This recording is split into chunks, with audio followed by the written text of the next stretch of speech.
In this video, I will be troubleshooting and fixing my backup camera in my 2012 Nissan Pathfinder. The issue that I'm having is that when you put it in reverse, although it turns off the stereo and looks like it's about to work, it just gives you a black screen and provides no picture whatsoever of what's behind you. So there's an example of it. So obviously it is sensing that the vehicle is being put into reverse and some sort of information is going to the head unit, but there's no picture that comes through. The first troubleshooting activity I'm going to try is to return everything to factory settings within the stereo and see if that works. And in this case, it absolutely does not work. So as you can see, after doing the reset, it still goes back to a blank screen. Now, as I work through the list of simple troubleshooting activities, I'm going to remove some of the fuses and inspect them and make sure that they're not blown. And basically, I'm removing everything that is related to the backup camera, the reverse lights, because in a lot of vehicles, the reverse lights actually, when those come on, it actually powers the camera on and sends the signal to the head unit.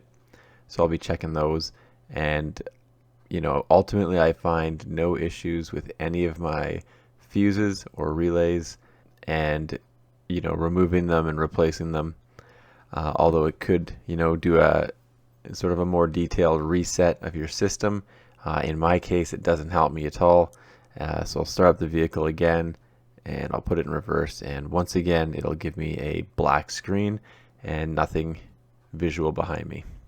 And the final thing I'm going to try to do to reset the stereo is just remove the negative battery terminal from the battery, and ideally allow the system to reset itself that way. So it's a 10mm wrench, and then I'm going to let the battery sit for a little bit, get a sweater on because it's raining, and then I'll put the negative battery terminal back on, tighten it up, and give it a test. And once again, as you can see, black screen. Now Nissan wants $800 for a new camera, which is quite a bit. So I'm going to pull out this camera and see what's going on. So it takes a 10mm socket to get the bolt out of this little handle piece on the door. Once you've got that bolt out, you could just remove that handle. Now there are two more bolts holding in the door trim, and these are both 7mm bolts. And once these two bolts are out, everything is just plastic clips to remove the rest of the trim. Now I found it handy to have a pair of needle nose pliers. I don't have any sort of trim tools. I do have a chisel, and I threw some duct tape on it so I don't scratch the body of the vehicle. So you don't need to take everything off, you just need to pull it down a little bit, and here's the electrical connector for your camera. And you just reach through and you can pop your camera out. It's just held in by a plastic clip. So if you just press in on the clip on the inside of the door and pull gently from the outside, your camera comes straight out. Now, like I said, Nissan wanted $800 for a replacement camera for this. I have found Kenwood cameras that are probably suitable at about $70 Canadian, and Alpine at maybe $150, so those would be much better options, although you might need to get a wiring harness to make them work.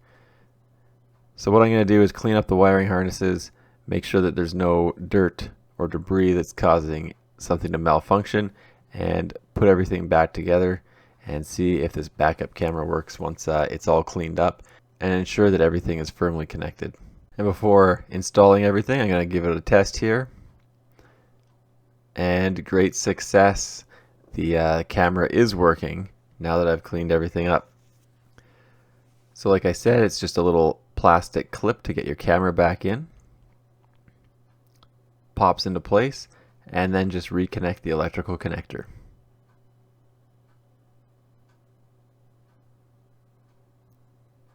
And there's two little plastic clips.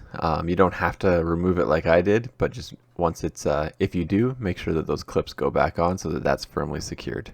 One additional piece I'm going to do is because I sort of suspected the camera was shorting out when people closed the door too hard, because this isn't the first time it happened. I am going to secure that electrical connector down a little tighter with a piece of duct tape.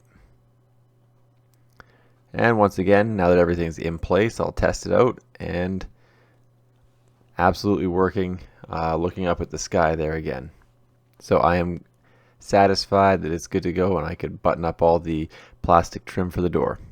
So you just need to be careful to make sure that all of the clips go back in the hole. If anything's offset and you try to force it back in, there is a chance that you can bend the plastic retaining clips.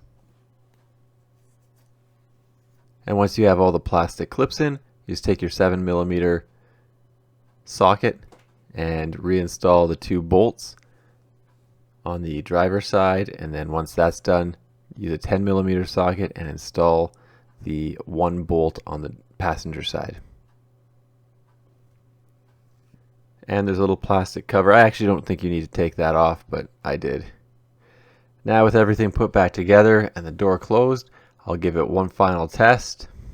And I am very disappointed to learn that despite it working twice while I was putting it back together, now that it is fully assembled with the door closed, it does not work once again. So check this out. It's in reverse, and I'm causing the camera to flash out. So what I found was it's actually a problem at the door with this bundle of wires that's secured with a rubber gasket. And you can see there's a split in the wire, and within that wire is a black wire and a white wire that are also split, and they are touching when I close the door.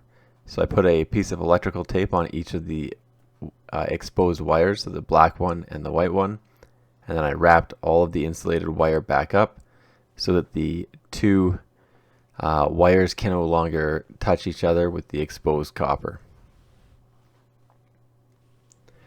And now, sure enough, now that those wires are no longer touching each other when the door is closed, the camera works perfectly. So ultimately, I think the troubleshooting steps were good, and I would advise anyone to try those first. You could try a simple reset on your stereo, move to the fuses, make sure that those are good.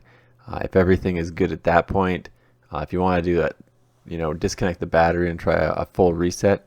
That's probably not a bad idea either. And once that's complete, you can move on to looking at the camera and make sure that there's no issues with that.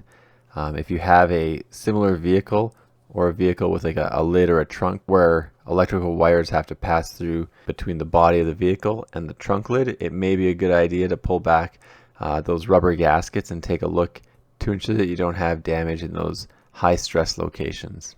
If it turns out you do need a new camera, I would highly advise that you do not take it to Nissan for the installation if they're going to charge you $800 just for parts, as I'm sure you would get into the $1,000 Canadian range once you included labor. And I'm under the impression that it is very expensive to do this in the States as well. If you go to a stereo store, you can get a much cheaper camera, and they can wire it up and put the wiring harness in for significant savings. Anyway, I got this done for free. Thanks for checking out my video, and don't forget to like and subscribe.